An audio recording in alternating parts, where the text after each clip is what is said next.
111学年度第2学期高中职这高中小学校长会议伫长宁大学召开，副市长也替产代表市长出席，来感谢校长伫过去学期的努力甲付出。教育的事务非常的庞杂，尤其各位校长面对第一线的老师、学生还有家长，所以其实整个社会的一个改变，当校长真的不是一件轻松的工作，所以我想，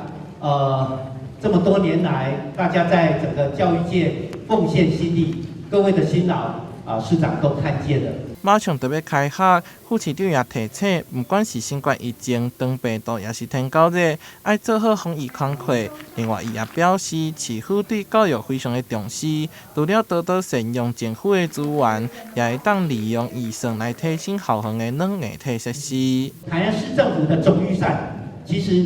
教育的预算是排第一的，因为大家总是认为教育是最为重要的。那加上中央政府在这几年对于软硬体也投入了非常的多，所以我想教育局也做了一些妥善的规划，所以在去年大概是最为要升的一年，所以我们有很多的软硬体设备大概都建制的大概已经完备了。那有少数如果说因为